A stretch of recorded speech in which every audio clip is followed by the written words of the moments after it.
Hola, buenas noches. No, buenas tardes.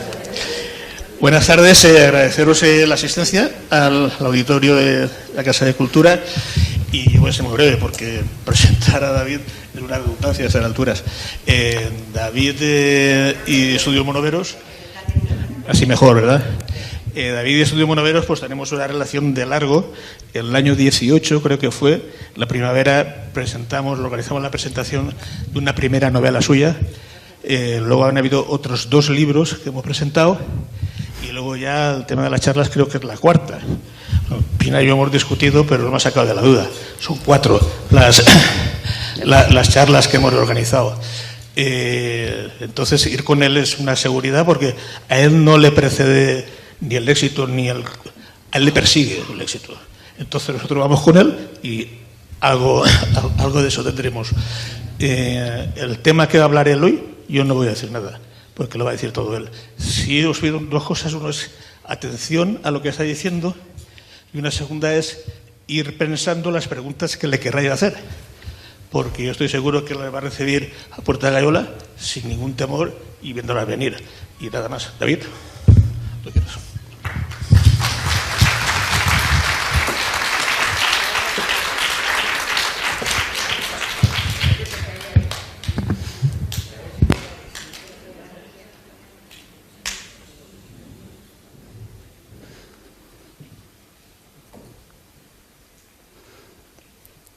Si pudierais hablar con vosotros mismos con 7 u 8 años,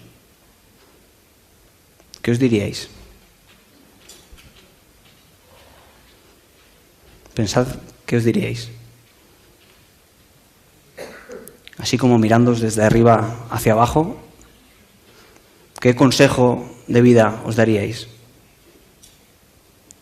Sería algo así como: ánimo, lucha, que al final las cosas con trabajo se pueden.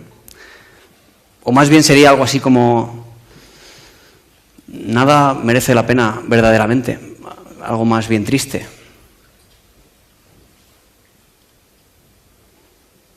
Y vamos a cambiar de perspectiva.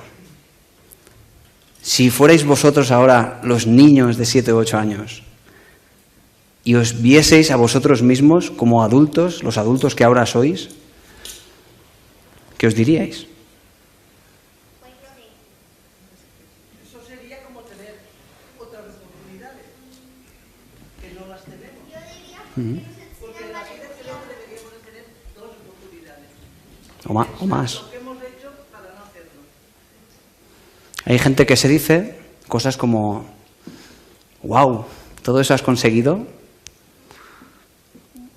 Y otras que se dicen cosas como: ¿por qué nos enseñan valenciano? Si no se valenciano. Otras que sienten pues que de algún modo se ha traicionado a los sueños de uno. Todos tenemos una maleta cargada de un montón de cosas, tanto buenas como malas, y eso pues supone también un problema. Ya no solo hablamos de la adolescencia o de la infancia tardía, también hablamos de la primerísima infancia, los primeros años de los cuales ni siquiera nos acordamos. A eso le llamamos el apego, que es ese vínculo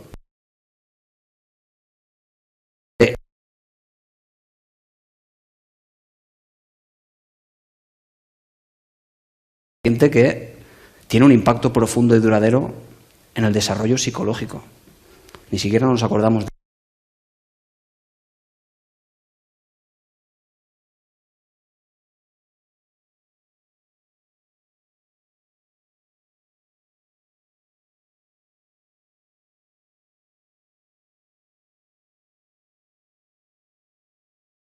la intención de nada, solo quiere ser amado de forma innata. Y luego, si no se es amado, o si se es amado, pues desarrollará diferentes estilos de apego. El estilo de apego es, por tanto, lo que nosotros recibimos y la consecuencia que tiene de ese amor o esa falta de amor, quizá. Se convierte todo esto al final en un problema si no tenemos un apego seguro. ¿Qué es el apego seguro? Es ese apego en el que nos desarrollamos con confianza, con una autoimagen buena sobre nosotros, con cierta capacidad para manejarnos a nivel social, para abrirnos a nivel social, es maravilloso para solucionar problemas. Tenemos una sensación de que somos válidos, que nuestras emociones son válidas. Todo eso pasa por tener un apego seguro. Nadie ha elegido que eso pase, solo ha pasado a razón de que los padres nos den o no nos den un amor incondicional, que como su propia palabra indica, tiene que ser incondicional. No vale eso de te quiero si me haces caso, te quiero si te portas bien, te quiero si me eliges a mí en vez de al otro cuidador. Si un niño no es amado de forma incondicional, no desarrollará apego seguro. Y luego está otro elemento, que es el que el niño sea atendido en sus necesidades, que no solo pasa por darle de comer al niño, evidentemente. Pasa incluso no solo por el cariño, sino el prestar atención al niño. Evidentemente un niño al que le dices todo el rato, déjame tranquilo, quítate de aquí, ponte la tablet, ponte el móvil, vete a ver los dibujos, estoy haciendo cosas, no se le estará prestando la atención que el niño necesita y por lo tanto no desarrollará apego seguro. Y el otro elemento es la consistencia en la educación. No puede a un niño reñírsele por esto y por lo contrario, y dependiendo pues depende cómo nos hayamos levantado ese día, si con el pie izquierdo, con el pie derecho, depende de nuestro estado de ánimo, todo eso se convierte en un auténtico problema y, digamos, no responde al apego seguro. ¿Cuáles son esos apegos inseguros que están tan asociados a la vulnerabilidad psicológica? Son 3.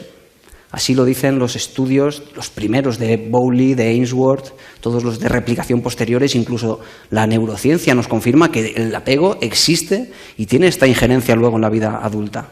Estos apegos inseguros los podemos identificar en la conducta de los niños que interaccionan con los demás, que van al colegio y son claramente identificables.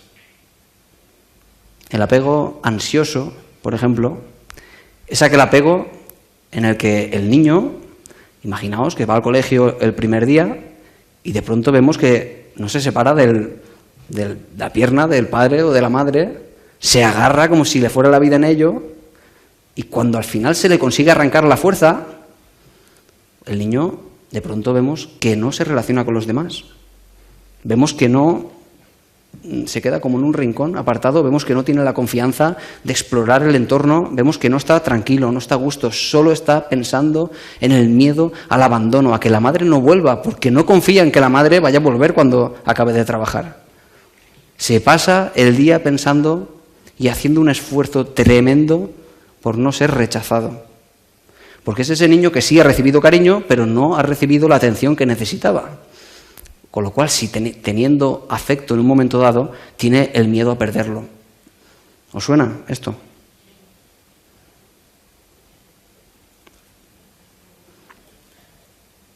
Es muy delicado todo esto. Y genera a veces heridas profundas. El apego evitativo es otro todavía, si cabe, peor que el anterior, que es ese apego en el cual ya ni siquiera no se le dé la atención que necesita, sino que es que no se le da cariño. Imaginaos una madre fría, de algún modo inexpresiva, que no sabe dar cariño, no puede, o cualquier motivo, no sabemos por qué, de pronto no da cariño a ese niño, con obviamente la necesidad de apego que tiene ese niño. ¿Y qué pasa con ese niño? Que al final aprende que el amor duele y no va a hacer ningún esfuerzo por buscar el cariño de los demás. Va a sentirse, de algún modo, desamparado, desprotegido.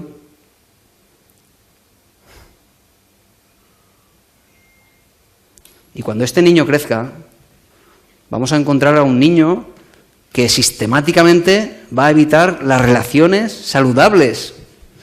Va a estar constantemente buscando las relaciones que le producen malestar, porque ha aprendido que el amor duele. Se ha convertido esto en un problema.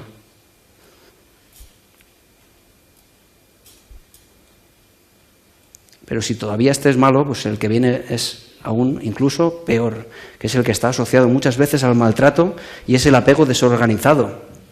Es en el que ya la consistencia se vuelve una auténtica tortura psicológica porque el niño no puede predecir cómo van a actuar sus padres, cuándo le van a reñir, le riñen por pintar, le riñen por gastar muchas hojas por pintar, le riñen por comer, le riñen por comer demasiado. Se vuelve una auténtica tortura. Tienen miedo constante.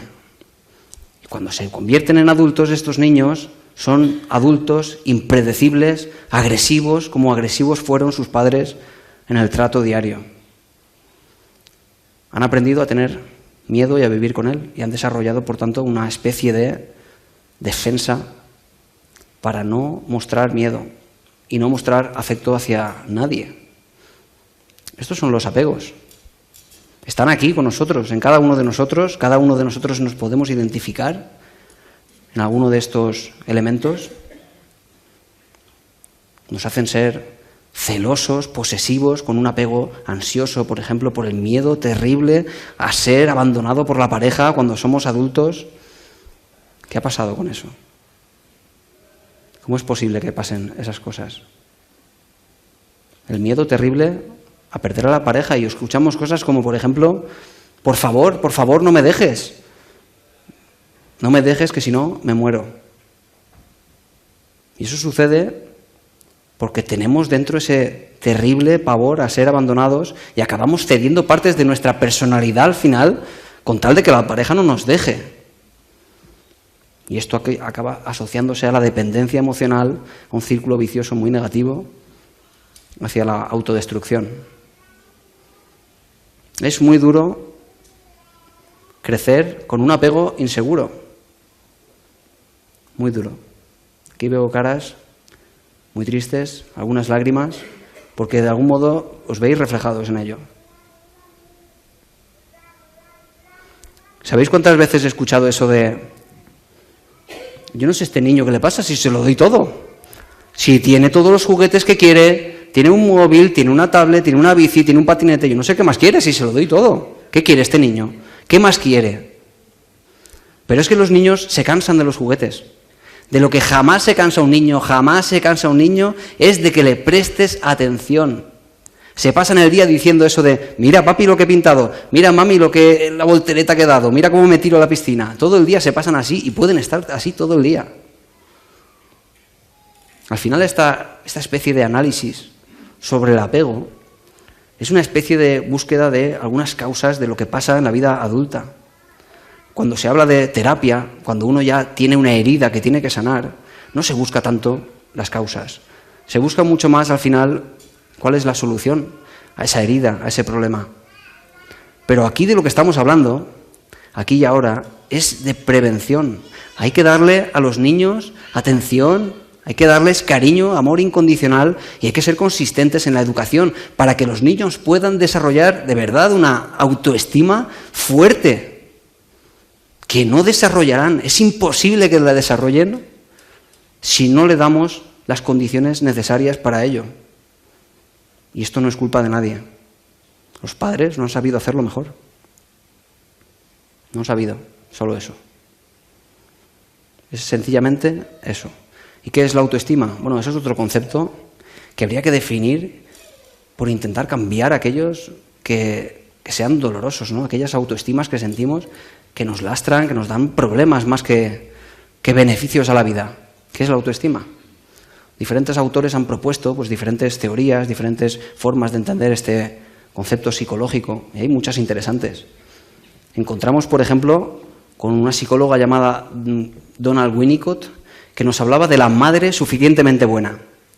También hablaba de la situación suficientemente buena, que es un poco lo mismo, que nos hablaba de que un niño, cuando cae en este concepto de suficientemente buena, es decir, se le atiende, se le muestra cariño, etc., el niño siente que es válido. De algún modo siente que es real.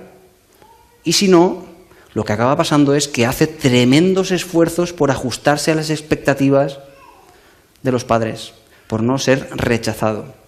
Claro, con esos esfuerzos, eso conlleva a tener pues sentimientos de vacío tremendos y de inautenticidad.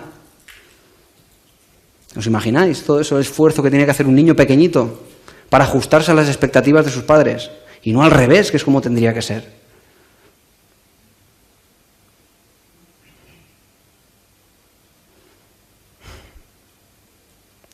Otro autor, por ejemplo, Carl Rogers, nos habla de la autoestima como esa imagen que tenemos de nosotros mismos con esas características que tenemos.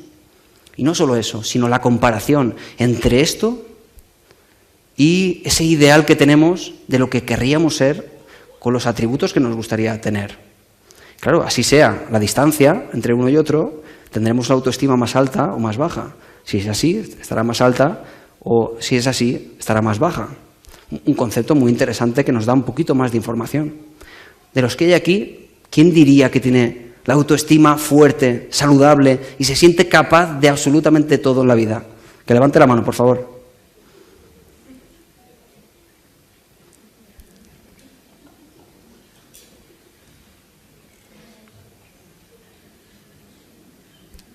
¿3 o 4? De al menos, pueden haber aquí 100 y algo personas aquí. ¿Quién, por tanto, tendría o siente que tiene una autoestima frágil que le impide, de algún modo, combatir la vida con cierta flexibilidad? Que levante la mano, por favor.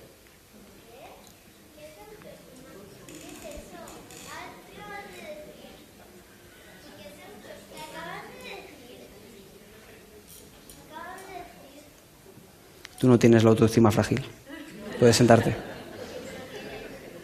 La tienes de alta como tú de alta, sí. ¿Tú te quieres a ti misma? Entonces sí.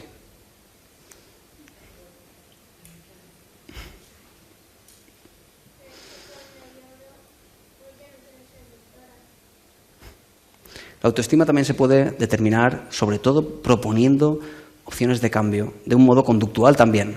¿Qué pasa con los niños pequeñitos cuando les decimos cosas a razón de lo que van haciendo? Ocurre que a los niños les decimos eso de muy mal, eso no se hace, muy mal, así no lo hagas, estás portándote mal, eres malo, no vales, eres inválido con lo que haces, no tienes...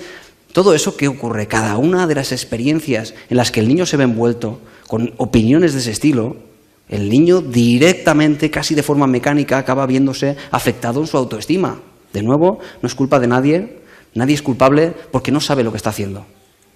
Pero cada una de las experiencias es una nueva bajada de la autoestima, porque los niños no tienen capacidad de confrontar la realidad con pensamientos alternativos. Los niños no saben decir, bueno, pero esa es tu opinión, yo tengo mi opinión y otro tiene su opinión, o yo no me veo así, en absoluto. Los niños se creen las cosas tal y cual se las dicen. Del mismo modo, a un niño se le dice, oye, qué bien, qué esfuerzo has hecho, enhorabuena, qué bien has hecho esto, qué valiente eres. Del mismo modo, sienten que su autoestima crece con cada una de esas experiencias. Y esa es la autoestima, el balance que va determinando que el niño se desarrolle más o se desarrolle menos en la autoestima.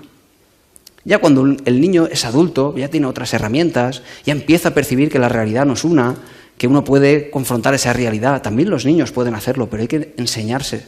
Desde niños, desde luego, deberían enseñarse para poder confrontar todo eso de otra manera. Pero no es algo que se enseñen. Se puede hacer, pero no es algo habitual.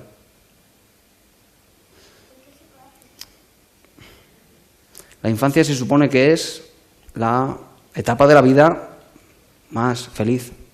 Se supone que es así. Pero después en la vida real, a no ser que haya algún tipo de factor suerte, todo vaya bien, no siempre pasa eso, no siempre sale o podemos concluir que es la etapa más feliz porque se pasa muy mal si algunos de estos elementos no están donde tienen que estar. Las autoestimas débiles llevan a autocríticas destructivas, a un perfeccionismo extremo asociado a la ansiedad, a no saber poner límites a los demás. ¿Os imagináis no poder poner límites a los demás? Siendo niños tan pequeños. Sin embargo, sabemos que los niños que han sido apoyados, que tienen ese apoyo de los padres, que han sido validados en sus emociones y que además tienen libertad de movimiento, eso tan contrario de la sobreprotección, sí desarrollan esas autoestimas que le van a permitir confrontar con todo. Hay un estudio de Warner y Smith, muy interesante, longitudinal, de este tipo de estudios que analizan a las mismas personas durante años. Y las conclusiones son verdaderamente sorprendentes. Resulta que los niños que al menos tienen un cuidador de los dos, o tuvieran tres, da igual, pero al menos uno, que les apoya, acaban superando traumas tempranos y acaban siendo adultos saludables.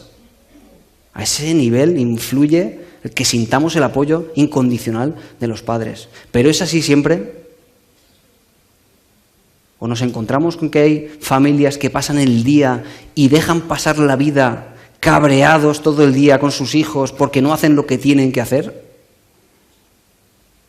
¿Qué estamos desarrollando en ese núcleo familiar? Autoestimas débiles, afectadas. De todo esto al final no se trata de buscar culpables, sino de entender y por tanto también liberarse de todo esto, ¿no? La educación ayuda a todo esto, ¿no? Al final la infancia no es una condena, es más bien una formación que uno tiene con unos apegos que fueron, bueno, en su momento válidos, pero ya no lo son, hay que cambiarlo, sencillamente eso. Otra investigadora también muy interesante que se llama Lise Bourbeau nos decía que había en todo niño 5 heridas por las que siempre se pasa, muy interesante también. Decía que había heridas de tipo abandono, humillación, traición, injusticia, muy fuerte todo esto, ¿no? Y la última, el rechazo. Y esto es profundamente psicológico e interpretativo. No es que el niño haya vivido objetivamente este tipo de cosas, sino cómo el niño lo percibe, y ahí es donde nosotros, los padres, los profesores en el ámbito educativo, etcétera, donde podemos jugar un papel esencial para que eso no sea percibido como tal. Así que la pregunta es, ¿se puede cambiar todo esto? Si ya está establecido, si ya tienes un apego inseguro, si tienes una herida y eres un adulto ya herido, que te acuerdas de tu infancia y cada vez que te acuerdas te pones a llorar, estás herido. ¿Se puede cambiar eso?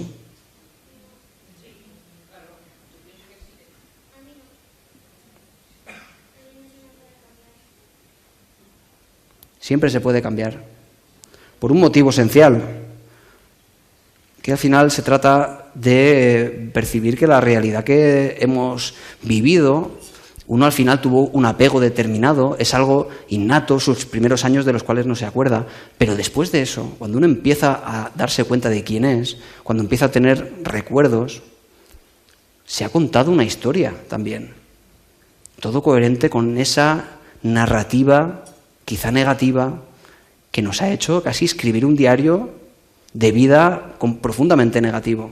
¿Vosotros creéis que si tuviéramos ahora mismo un diario de cada uno de los días desde que empezamos a recordar las cosas, creéis que sería un fiel reflejo de la realidad? No lo sería en absoluto. En absoluto. Las cosas que pasan, pasan y punto. Si alguien muere, se muere, y si alguien ve un coche pasar, el coche ha pasado. Pero es que no se trata de eso. Esa vida que cree recordar de forma fiel no es tal en absoluto. Porque la memoria no es tan fiel. Tiene procesos que nos llevan a percibir siempre aquello que es coherente con nuestras emociones. Nosotros, cuando vivimos las cosas, les prestamos atención solo a determinados elementos y nos olvidamos de muchos otros elementos que también estaban ahí en ese contexto. Pero nuestra mente es incapaz de percibirlo todo.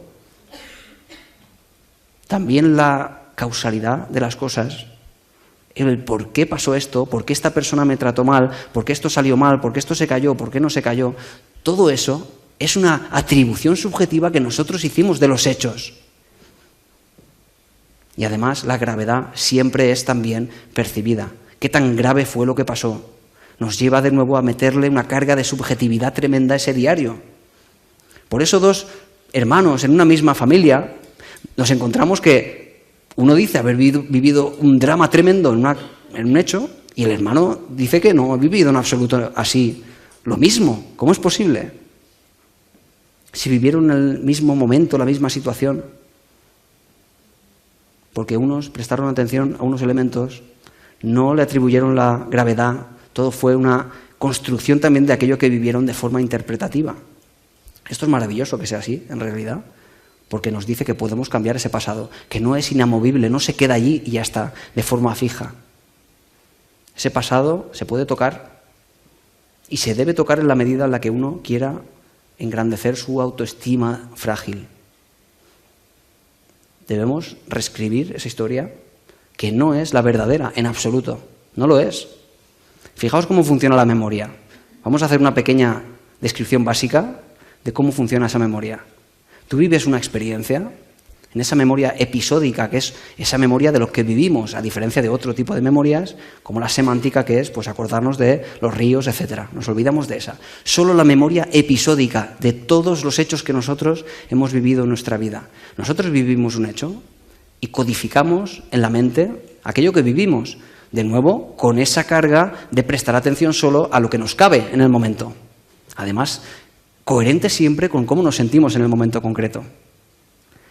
¿Qué pasa con esa codificación en la memoria? Que tiene problemas. No entra todo. Si no entra todo, no estamos viendo la realidad. Pero es que después hay otro proceso todavía peor, que es el almacenamiento. Si han pasado 15 años de algo que pasó, se ha perdido información. Hay olvido en ese proceso. No solo hay olvido, no solo una información acaba como, de algún modo, como luchando una con otra por acotarse dentro de ese espacio, que acabamos añadiendo cosas que no están ahí. Ese es el proceso de olvido tan peligroso. Pero es que si cabe todavía, para acabar de complicarlo más, está el último proceso que también conlleva errores de interpretación, y es la recuperación de la memoria de un hecho del pasado ahora. Si yo ahora me traigo un recuerdo de hace 15 años, cada vez que yo lo traiga del pasado hasta ahora, lo voy a estar otra vez reescribiendo sin querer, acorde a cómo yo me siento ahora y acorde a las creencias que yo tengo ahora. Con lo cual, hay tanto de interpretación de esos recuerdos del pasado, que de nuevo es excelente, porque entonces podemos reescribir todo esto. Es maravilloso. Podemos hacerlo. Podemos coger un recuerdo que consideramos clave en nuestra vida, que nos causó muchísimo malestar, y es un núcleo central de ese estado actual, y lo podemos reescribir, así es. Podemos cogerlo y decir, exactamente, pasó así, había más elementos que no presté atención. ¿Quién tiene la culpa de esto? Exactamente la culpa la tuvo esta persona, o es que esta persona no supo hacerlo de otro modo. Es que esta persona no supo controlar sus emociones, no supo ser mejor madre, mejor padre, mejor hermano. ¿Quiénes somos nosotros para juzgar a las personas y decir que tendrían que haberlo hecho así o hecho así? Quizá no supieron hacerlo mejor. De nuevo, esto no hace alusión a la verdad absoluta. Hace alusión a empezar a mover esas causas que nosotros atribuimos de forma tajante, como si hubiera sido escrito en una especie de mármol de forma fija. No es así como pasó. Podemos hacer eso. Pero ¿y en esos niños que ahora tienen un apego inseguro? ¿Está perdido ya? ¿Está dolido para siempre ese niño? Porque a ese niño no le vamos a poder cambiar todos esos recuerdos de forma cognitiva. ¿Qué podemos hacer con esos niños? Hay cosas que se pueden hacer. De pronto un niño que ha sido negativamente evaluado, que se le ha dicho que no vales, que eres un inútil, que eres tonto, y no hace falta que se lo digamos, solo hace falta que hagamos... ¿Os suena eso? ¿Es suficiente eso para que entre en el cerebro del niño? Soy tonto, no valgo. ¿Es suficiente para eso? No hace falta más. Todo eso ha sido codificado en ese apego infantil, pero no está perdido, porque de pronto ese niño se enfrenta a un nuevo lenguaje con un miembro de la familia extensa, un abuelo, una abuela, un primo, un tío, o incluso un profesor en el colegio, un psicopedagogo, un psicólogo. De pronto se enfrenta a que hay alguien que te dice, ¡ay, qué bien has hecho eso! Eres válido.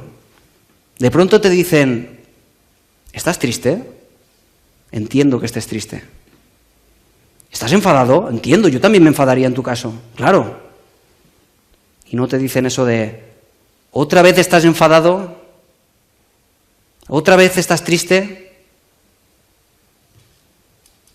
¿Qué tanto daño les causa a ellos? De nuevo se incorpora un nuevo lenguaje a ese apego dolido y todo eso causa también un cambio. A eso le llamamos la corregulación emocional. Es de nuevo maravilloso, porque podemos cambiar las cosas también en esos niños dolidos. Quedaos con tres cosas. Tres cosas. Prestad atención infinitamente, mucho más a lo positivo que a lo negativo en los niños. Nunca nada es tan grave como para machacar al niño con lo que ha hecho, para decirle que no vale, para decirle que es tonto. Jamás es tan grave, jamás. Y por último, la culpa del niño pues es poca. Él no ha elegido ser como es. El niño no ha elegido siquiera venir al mundo, pero menos todavía tiene culpa de ser como es. El niño al final lo único que quiere es cariño y atención, solo eso. Y si le damos cariño y si al final le prestamos atención y si somos consistentes con nuestra educación, tendremos a niños con apegos seguros, con autoestimas altas y con infancias al final felices. Muchas gracias a todos.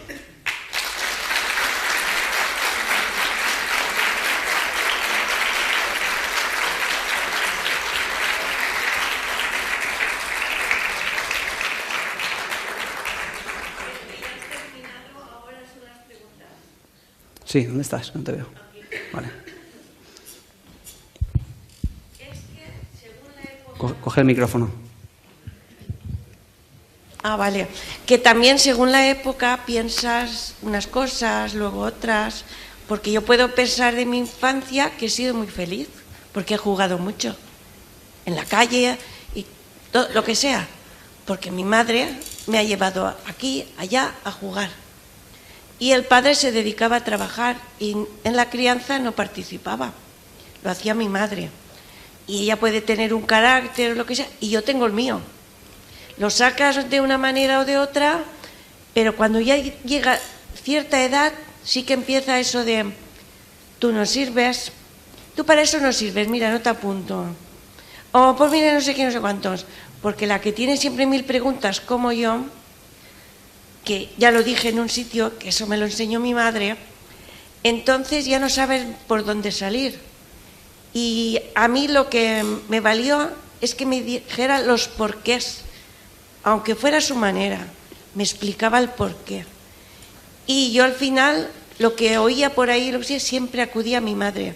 Y mi madre era muy exigente, muy... ¿Los porqués te decía que no valías? No, que los porqués, que te expliquen bien los porqués, o que tú creas que dices, he preguntado una cosa y mi madre me la ha explicado. Y jugar en la infancia, con compañeros, con niños, que aproveches el tiempo. No había maquinitas, no había nada. Es cuando vas en la adolescencia, es cuando van diciéndote, ah, no, tú ahí no vas porque no sirves. Antes de decirte, porque como eras chica, ten cuidado, no vayas, es mi época. Pero los porqués, mi madre, a su manera, no era una mujer que fue 4 días a la escuela, siempre me los explicaba. Y ojo que mis porqués tenían aquello. Pero a todos, a mis hermanos y a mí, nos ha inculcado ir a la escuela es importante, jugar es importante y hacer preguntas y de todo. O sea, quedarte enterado o tranquila. Pero ella, por ser tan exigente, pues a veces sí que nos dejaba, porque quería educarnos para ser perfectos, a su manera. Pero no podían. Y tarde te das cuenta que han hecho lo mejor que han podido. Sí. Y yo no lo sé si ha hecho lo mejor que ha podido, no lo sé. Pero ¿tú qué prefieres pensar? Que lo ha hecho mal, podido. a propósito, que quería hacerte daño. No, si quieres pensar eso, desde luego te sentirás diferente a si piensas que ha hecho lo que ha podido. Ha hecho lo que ha Claro. podido, no podía más. Desde luego será Porque una mejor experiencia. Trabajar, cuidarte, Luego el padre, sí, hablamos y todo, ahí mismo besos y todo eso no habían, ni por una parte ni por la otra. ¿Y se le puede culpar a ese señor de eso? No, Era una cultura diferente. porque toda Era su otra época. familia les gustaba esto, pero ellos tenían sus problemas y ya te digo que preguntas y te lo explican a su manera. Y tú puedes pensar por qué son así. Pero nos sentábamos a la mesa juntos, había la sobremesa y hablábamos. Todo eso para mí es una buena educación, pero te das cuenta después con los años, porque tú ves a tus compañeros que están mejor porque tienen sus logros, tienen todo, pero si nosotros no puedo comprar... Un segundo que te corte. Si hay el que tenga preguntas, por favor, que levante la mano para saber cuánto tiempo tenemos. ¿Vale? Claro, Por si porque acaso. yo me enrollo. No, por eso digo, por si acaso. No, pero no pasa nada, no pasa nada. Claro. Por saber, sobre todo, cuánto tiempo tenemos para preguntas, ¿vale? Claro, y Por que te saberlo. expliquen cuando pides algo que no pueden comprártelo. No que te digan, tú no, o no te lo compro, no. Que te expliquen por qué no se puede. A veces funciona eso Sí. y a veces no. No existe la educación perfecta para un niño, No, de si hay que explicárselo más o menos, dependiendo de si el niño es demasiado reflexivo, demasiado impulsivo, dependerá del niño. Claro. De si eso, sobre todo, que estás diciendo, le funciona o no le funciona a ese niño. Si ves que eso le funciona, explicarle las cosas le calma y le hace sentirse mejor, por tanto, genial. Pero si ves que se lo explicas y se coge una rabieta peor todavía, tenemos que ser suficientemente flexibles para adaptarnos a lo que estamos viendo y cambiar algo que no está funcionando. Sin embargo, hay muchas veces familias que no cambian nada esperando que, bueno, pues que cambien por el puro hacer lo mismo de siempre. Y no cambia nada si no cambias tú nada, evidentemente. Así que tampoco es una forma absoluta de entender la educación como qué es lo mejor y lo peor. Es más bien cuál es la experiencia o cuál es la compleja interacción entre padres e hijos, incluso el entorno, ¿no?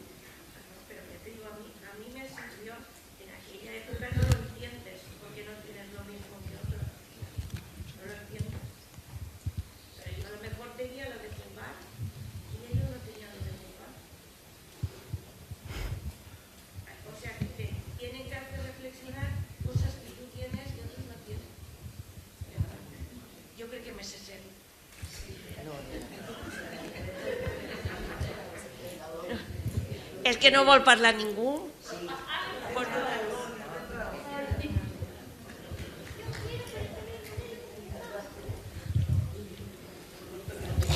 Hola, buenas noches. Hola, David. Mi pregunta es referente a los niños. ¿Quieres decir que podríamos hablar hace 10 años, 20 o 30 años de que esa forma de vida que tenían los niños de antes o teníamos con respecto al tiempo que hay ahora era como que las vivencias de cada uno, sí que es cierto que unos mismos hermanos en la misma época en casa, sus vivencias son diferentes y parece que hayan sido educados con padres diferentes, por lo que han... Claro, pero eso son las percepciones, la forma de ser, la inteligencia emocional de cada uno en ese momento, en esa época, ¿no? Y lo que queda como memoria consciente o memoria inconsciente. Entonces, es posible que estemos hablando de que aquello que puede ser un trauma en un niño es porque lo hemos analizado con unas emociones negativas y si las analizáramos con otro tipo de emociones estaríamos resolviendo el tema de un trauma infantil. Gracias. Sí, pero no es lo mismo un apego inseguro que un trauma. Un trauma es otra cosa. Es un proceso ante un shock de algo que te produce una emoción explosiva que no eres capaz de gestionar. Es otra cosa. Por ejemplo, un abuso, etcétera. No tiene nada que ver. O un maltrato. Eso provoca tal shock, tal desconexión en el momento que tu cerebro tiene que huir y acaba generando problemas incluso mucho tiempo después, porque después de eso te pasas la vida haciendo esfuerzos en bloquear ese recuerdo. Lo bloqueas en la memoria, no quieres acordarte, por tanto, lo que llamamos estrés postraumático es todas aquellas sensaciones que nos recuerdan a eso de forma indirecta, un olor, la visión de algo que se parece a aquello, pero es un shock, es un trastorno por estrés postraumático. No es exactamente un apego inseguro. Son cosas diferentes que causan cosas diferentes. causan, por ejemplo, un adulto con una autoestima baja. Pero no es lo mismo tener la autoestima baja que tener un trauma. El trauma se trabaja de otro modo.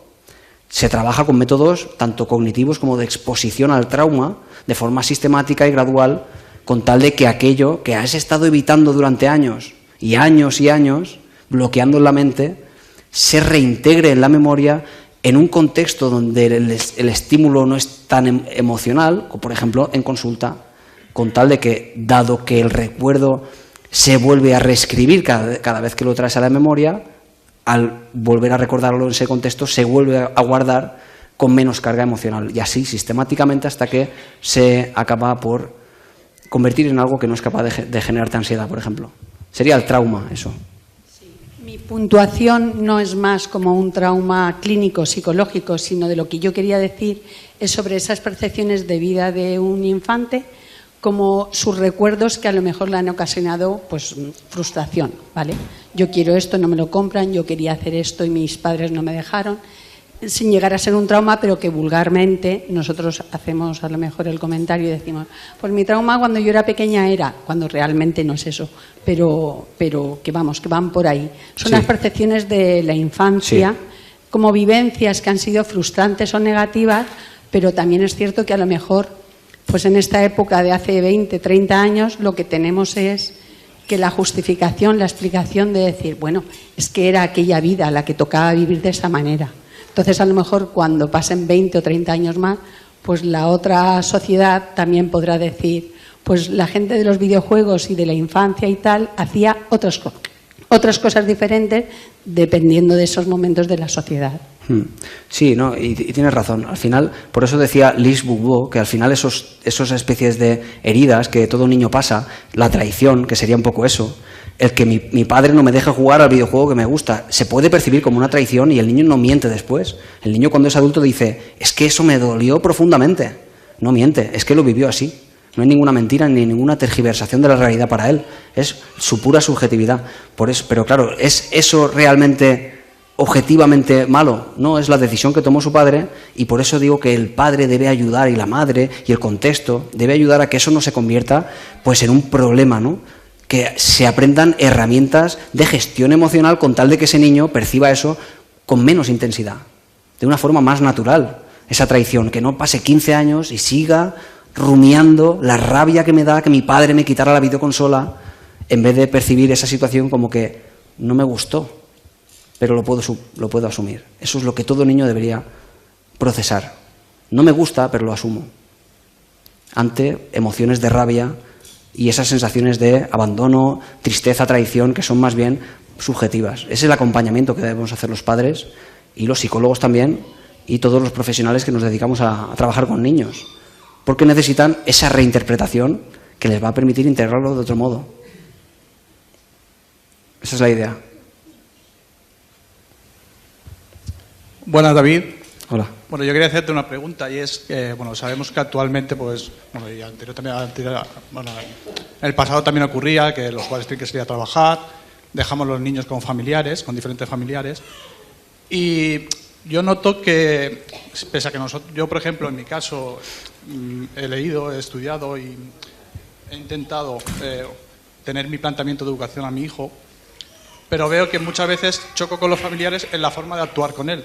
Entonces, ¿cómo poder lidiar con esos familiares sin que, de algún modo, ellos se sientan ofendidos? ¿Cómo poder, perdona? Lidiar con esos familiares sin que ellos se sientan ofendidos en que tú le estás diciendo en la forma que quieres educar a tu hijo, pero aunque ellos tengan otro proceso anterior de su forma de educar, no luchar contra ellos y en que ellos se sientan mal cuando tú le dices, oye, es que yo quiero que mi hijo no le riñas por esto, o no le digas que no puede comer esto. De ese modo, o sea, poder como no tener ese conflicto con los padres o familiares con los que dejemos a nuestros hijos. Y te refieres, imagino, entre otros, a los abuelos, ¿no? Sí, entre ellos a los abuelos, porque la mayoría de veces se queda con ellos. Tu mujer se ríe. Entran los abuelos, entran los suegros, entran los tíos, incluso a veces pues amistades más cercanas con las que tú puedes dejar a tus hijos. Veo ese conflicto muchas veces, tanto en tema de comida, pero también como en tema de educación. Entonces, a veces yo, por ejemplo, a mi padre o a mis padres, en el caso por ponerlos más cercanos, se lo digo con la confianza, pero con ciertas personas por lo mejor no entienden esa forma de yo querer educar a mis hijos conforme yo lo veo. A ver, con el tema de los abuelos concretamente, aunque se podría hablar de otros casos, los abuelos no tienen el mismo rol que los padres, no deben comportarse como padres porque es otro su papel. Entonces es cierto que de pronto le dices a los abuelos que no coman chocolate entre semana, por ejemplo, y pues de pronto vemos que los abuelos le dan chocolate a escondidas. Por lo tanto, ¿qué consiguen con eso? Lo que los abuelos necesitan para su función, que es el vínculo emocional rápido, porque ellos no tienen el mismo tiempo que tú para vincularte a tu hijo. Entonces ese es su rol. Su rol es ser abuelos, no ser padres. Entonces vamos a tener que confrontar un poco todo eso y al menos no es que tampoco permitamos que lo hagan todo de forma completamente liberal, no es eso. Habrá que hablar las cosas, negociar las cosas con los abuelos, estar un poco en la misma línea, pero no se puede ser demasiado rígido. Ellos tienen que vincularse a los niños en ese periodo de tiempo que tienen, que son los años que sean, pero tienen prisa. ¿Entiendes? Tienen prisa. Y todo el premio que le puedan dar, sin demasiada queja, sin demasiado sufrimiento, sin demasiada confrontación, es eso que se llevan ellos a nivel emocional. ¿Se lo podemos reprochar? Sí, podemos reprochárselo, pero no creo que sea oportuno para el rol del abuelo. Ahora bien, si es otro familiar, al final no deja de ser casi como en una empresa. Uno debe de aprender a negociar. ¿Cuáles son los puntos importantes de la educación para ti con esa persona con la que dejas a tu hijo? Tendrás que ser capaz de negociar y de convencer, de influir en esa persona para que cumpla con lo que tú esperas de él y no diga, bueno, pero no pasa nada por un poquito. Claro, vas a tener que conseguir ese estado de compromiso con la persona. Pero ves que no es lo mismo que con un abuelo, ¿no? No es lo mismo. Es un concepto bastante diferente. Y debemos, en parte, ser un poco permisivos con los abuelos.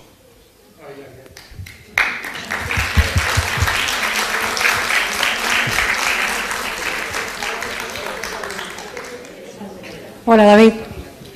A ver, no sé si es pregunta o un poco tirón de orejas llamando la atención de los psicólogos, sí. Los pedagogos, los colegios. Siempre se nos recrimina a los padres el tiempo de uso de los móviles, de las tablets, no me sale la palabra. Bueno, que como que los padres somos muy culpables porque le ponemos al alcance de nuestros niños todo este tipo de tecnología. Y yo creo, o mi opinión es, que de la forma que deberían un poco de enfocarlo, no que los padres tenemos vamos a decir, culpa para cortar lo que te quiero preguntar, es que también deberían enseñarnos, porque los niños, como bien hablaba, antes crecíamos en la calle corriendo, sí. Pero hoy en día, ¿cómo le voy a decir yo a mi hijo, oye, tener un móvil en las manos es malo, mirar la pantalla todo el tiempo es malo, cuando mi trabajo son 3 pantallas y 2 móviles? Y además, por circunstancias personales que tengo, lo estoy haciendo en casa. Entonces, se nos dice mucho a los padres, no, pero nunca se nos enseña a los padres cómo llevar ese equilibrio de decir, no, vamos a ver, si malo no es, pero hay una justa medida.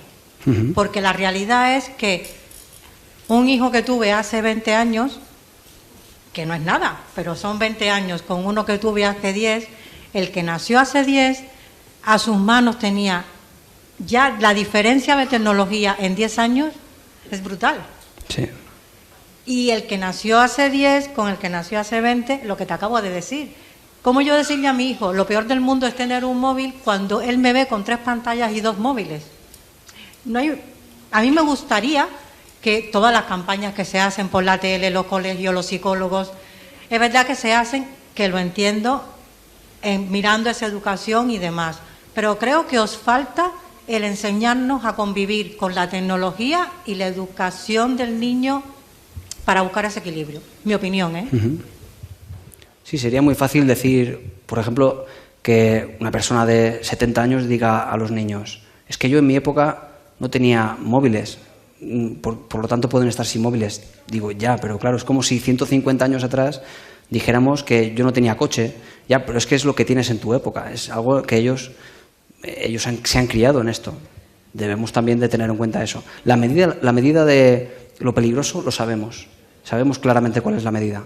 La medida es de 0 a 2 años, nada de pantallas en absoluto, porque su cerebro está en plena expansión. De 2 a 6 años, 1 o 2 horas, y de 6 a 12 años, 2 o 3 horas. Ya está. A partir de ahí, de verdad está asociado de forma correlacional con determinados trastornos psicológicos, tanto de la atención, de la memoria, del aprendizaje, del sueño, etcétera. Todo ese tipo de trastornos mentales sabemos que correlaciona con ese exceso de pantallas.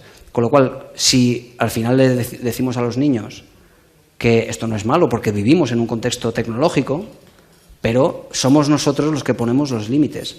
Puedo dejarte 1 hora con la tablet, por ejemplo, si estás dentro de ese rango, será saludable, por tanto, porque también estará aprendiendo de qué es la tecnología y se estará desarrollando en eso, ¿no?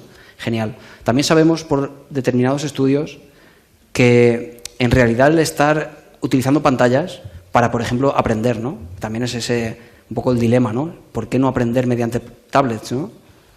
Sí que es cierto que hay conclusiones de estudios muy interesantes que dicen que no hay mejoría de estudiar con pantallas o estudiar con materiales con niños. La mejoría no es tal, es igual, es decir, se produce igual el aprendizaje. Con lo cual, si no tienes nada que ganar, pero tienes mucho que perder con el exceso, vale más la pena que no utilices la pantalla para el aprendizaje. Pero bueno, mientras sea dentro de los límites de lo recomendable no es una opinión, ¿eh? Lo recomendable no son unos señores que se juntan y que opinan, entonces, ¿cuánto tiene que utilizar los niños la pantalla? No, son estudios epidemiológicos, estudios correlacionales sobre cómo está afectando a los niños la pantalla, y por tanto podemos concluir o podemos saber determinados límites, ¿no? Con lo cual, bueno, sabiendo eso, ¿cuál es la medida? No te pases de esos límites, pones tú los límites, ponlos tú. Y luego ya que vengan las quejas, las críticas, los traumas, como decíamos antes, porque me has quitado la pantalla. Bueno, le tendrás que acompañar en ese proceso, claro. Pero que utilice la tablet o no va a ser un problema. Va a ser el exceso de pantallas. Eso va a ser el problema.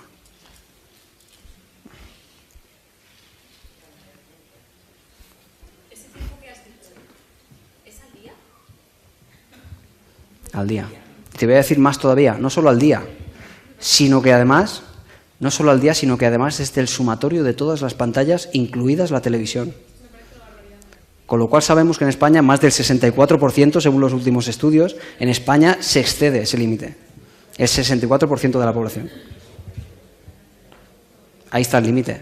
Tú tienes esos datos ahí, tú haces con ellos los que tú quieras, claro, porque están publicados esos datos. ¿Qué vas a hacer tú con ellos? Eso es lo que no sabemos.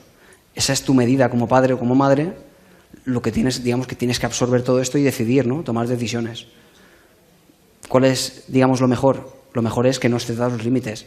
Pero si resulta que, por ejemplo, otra cosa que sí sabemos seguro, porque se ha medido mediante test que miden la cantidad de palabras que un niño dice a ciertas edades, ¿no? Sabemos que leer libros, leer cuentos a determinadas edades protege todo este proceso. Es decir, los niños dicen más palabras, aquellas que pierden por el exceso de pantallas. Es decir, habrá que también hacer alusión a eso, ¿no? Si el niño está 3 horas con la tablet, pero resulta que está 5 horas leyendo todos los días, pues quizá no sea un problema. La medida la pones tú. Los estudios están ahí, pero nadie va a venir a tu casa a tocarte a la puerta a decirte no te pases de aquí. No, eso está ahí. Eres tú quien tiene que asumirlo y tiene que tomar decisiones como cuidador, ¿no? David.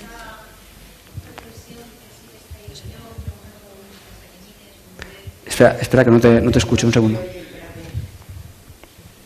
Ahora vamos contigo, te has quedado con ganas. Vale, gracias. Que otra reflexión que he extraído yo trabajando con nenes chiquitines, bebés y niños pequeños, es sí que lo trabajo con las familias a principio de curso, el uso de los móviles delante de los niños. Porque a veces los niños hacen muchísimas cosas más para que les mires a ellos y no mires al móvil. Entonces dices, qué mal se porta este niño. Digo, bueno, ¿tú qué estás haciendo cuando estás con él? Entonces, si tú estás mirando otra cosa que a él le parece que es más importante porque está más tiempo tocándolo que a lo mejor al niño, entonces ellos tienen conductas disruptivas, evidentemente. Sí. Entonces, sí que es cierto que es algo que sí que trabajo en reuniones de familia en el cole, y es que cuando estamos acompañando a los niños ejercemos una escucha activa. Es decir, dejamos el móvil y estamos atentos a qué necesita en ese momento, y yo como madre también me puedo relajar y puedo coger el móvil, no digo que no, si es que podemos estar relajados, pero estar un poco atentos a qué es lo que se necesita en el momento.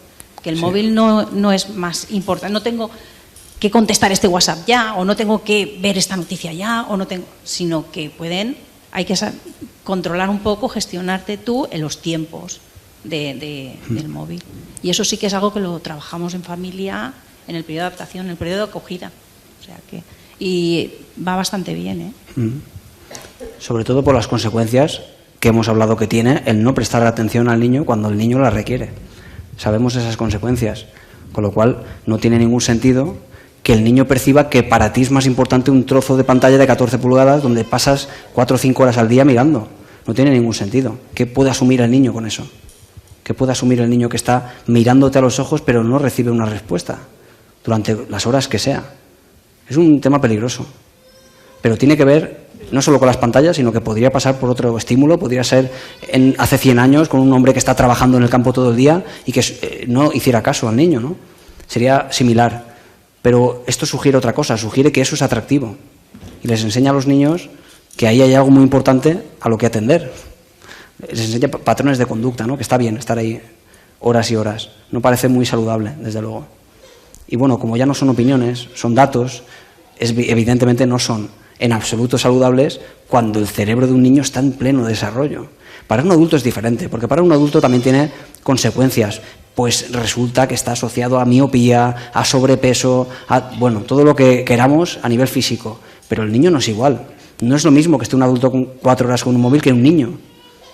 Porque ese niño está precisamente en el mejor momento de desarrollo cognitivo. ¿Sabes? Porque tú estás en el contexto escolar, entiendo, que la psicomotricidad es lo más importante en ese momento del desarrollo. El niño aprende moviéndose. Si no se mueve, el desarrollo cognitivo no es igual. Necesita moverse para poder aprender. Tirar las cosas al suelo, recogerlas, volver a tirarlas, mover, todo eso. Claro, pero un niño que está 4 horas con la pantalla no se está moviendo durante 4 horas en el momento crítico de su desarrollo. ¿Cómo es eso? ¿Cómo está un niño 4 horas así, sin moverse ni un solo segundo? Es imposible que eso sea algo saludable.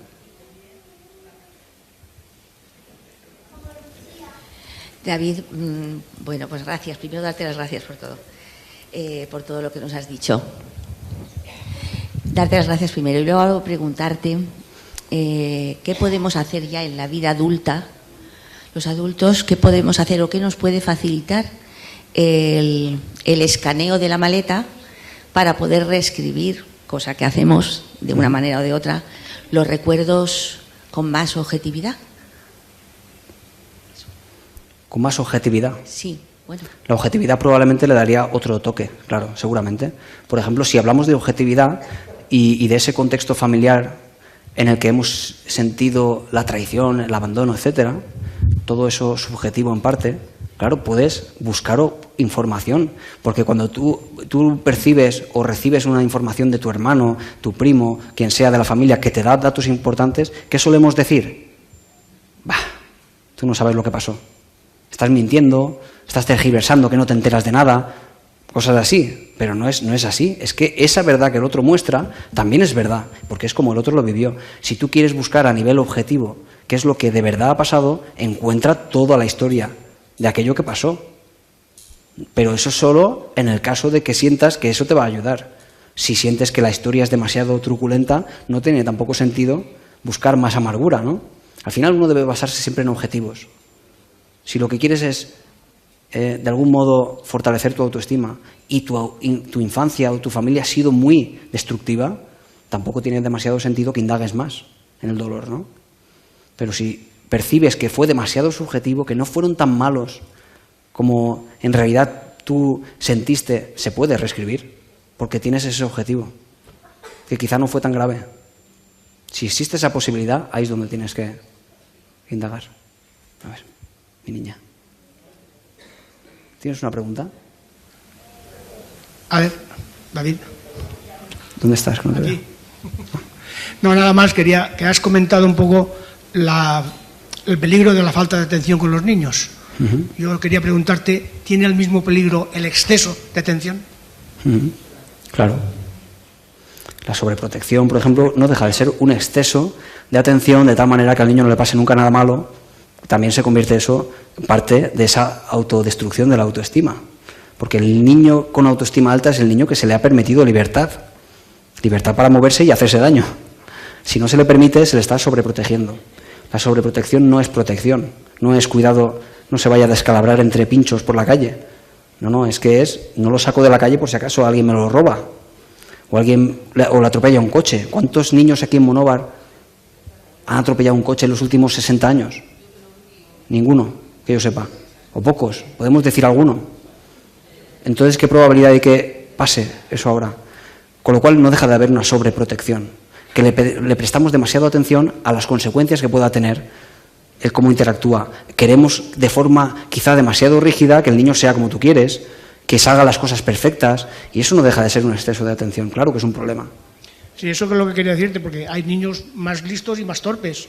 Pero que un niño sea un poco torpe y que los padres tengan diciendo esto es una maravilla, esto es perfecto lo que has hecho, yo creo que le están quitando un poco... El exceso de halagos, ¿te refieres? Exactamente. Puede tener una repercusión en digamos, la personalidad del niño porque no está siendo realista, ¿te refieres? Claro, quizá el niño, por ejemplo, claro, si hablamos a nivel emocional, si el niño desarrolla un desprecio por los demás porque se siente superior, va a encontrarse después con una realidad que no es tal y se va a dar de bruces y va a darse golpes constantemente. Claro, no se trata tampoco de decirle cosas que no son todo el rato. Por ejemplo, no deberíamos decir que, digamos, lo bien hecho que está aquello que hace, sino alabarle el esfuerzo que ha hecho por algo, ¿no? Tiene mucho más sentido que decir qué perfecto es esto, porque sobre todo cuando no deja de ser real, porque habrá niños con virtuosismo tremendo por la pintura con 5 años o por el violín o por lo que sea. Si es así, estupendo. Pero cuando no es así y lo hacemos de forma sistemática, le metemos en una burbuja al niño en el que se cree superior a los demás. Claro, y así va a tratar a los demás, con soberbia, arrogancia, etcétera, ¿no? También se va a convertir, por tanto, en un problema. Vamos a hacer la última pregunta y vamos a marcharnos. Yo estaría aquí hasta las 12, pero... Muy rápido. Todas las personas estamos capacitadas para algunas cosas e incapacitadas para otras. Yo he conocido mucha gente, yo el primero, que está incapacitada para ser padre o madre. Cuando una persona no está capacitada para ser madre o padre, tiene dos opciones. Tiene dos opciones. O ser un mal padre o no ser padre. Pero vosotros aquí, los que tenéis hijos, ¿creéis que estabais preparados para ser padres? Ninguno, o casi ninguno. Yo creo que no, ¿verdad? Sí. Entonces, ¿qué? ¿Hay que ser mal padre? Yo creo que no estamos ninguno preparados para ser padres. Exactamente. Porque el hijo que tengamos no va a ser el hijo que existe en el manual. No va a ser ese, va a ser el otro. Va a ser el chungo, ¿sabes? Ese va a ser tu hijo, el chungo. Con lo cual, claro, no parece tener sentido prepararte para ser el mejor padre del mundo durante años leyendo libros, manuales, etcétera, para luego ya entonces sí te ser padre, porque van a aparecer de nuevo dificultades igualmente. No, pero yo he conocido gente que está muy preparada para ser madre, porque le sale innato, o padre, y otros u otras que son nefastos para ser padre o madre. Y todos quieren ser padre o madre, aunque no estén preparados. Y uno será mejor padre y otro será peor. Yo he sido de los malos. Bueno, muchas gracias a todos por venir. Vamos a marcharnos.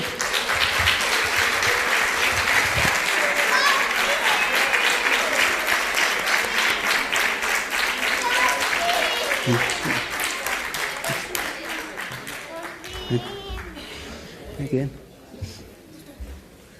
Ponte aquí, ven. Está mi hija y mi sobrina.